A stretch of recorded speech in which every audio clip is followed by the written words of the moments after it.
The Python programming can be modularized with the feature of function and member of the functions. Basically, function is a block of code that can be reused or perform a particular action basically. And the function which provides a better modularity of the program. For example, we are doing a checking which one is bigger, A is bigger or B is bigger, that we wanted to do. Instead of doing the coding every places, that we can use a modularized function that can be used, which simplifies and lesser the error during the application development. The function can be something like inbuilt functions, which is like print and input and extra different functions that we can see in the Python integrated inbuilt functions.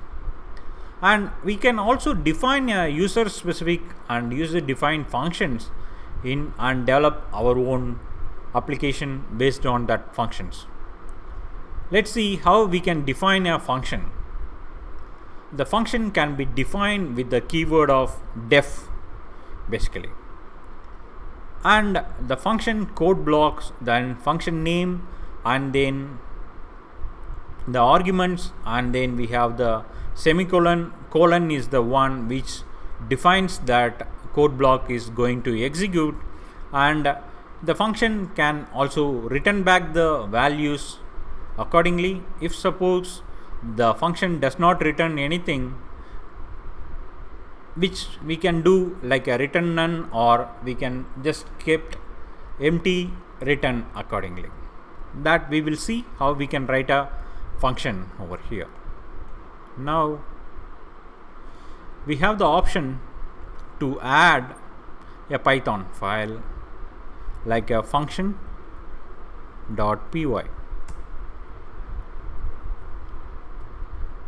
and I'm going to define a function def find big is the function.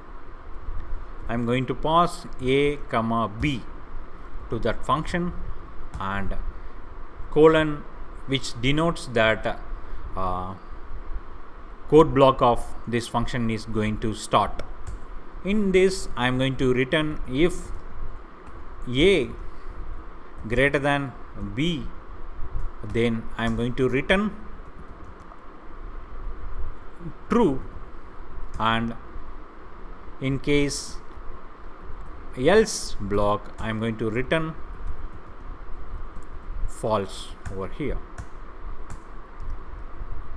I am going to call this function with the help of find big and 10 comma 5,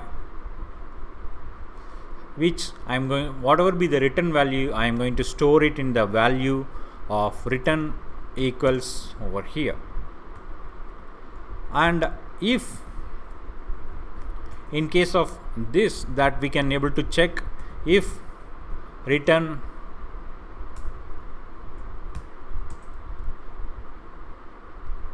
print a is bigger, else print b is bigger over here, which provides the output. Now we are checking the condition if return, which makes that whether it is true or false. That return itself will be a boolean variable that it can be, it returns true or false. If true, then a is bigger, and else it b is bigger. That we will see over here. Now run the function dot over here. Now we got the output a is bigger. Since 10 is bigger than 5, we got the true and we got the output of A. In case suppose we wanted to have some kind of variables, for example, whatever be the variables we have here, A and B, that is local variable, and we are passing the values to that particular variables. And if suppose we wanted to have a global variable and we wanted to check and how many iterations of find big has been done, that we can able to check with the terms of global count over here. And we have the option count equals 0. I am setting the count equals 0 and I am going to run this count equals count plus 1, which means that count that many counts it has been done. Whenever you are accessing the global variable inside the function, then we have to use the term global count inside that function as well.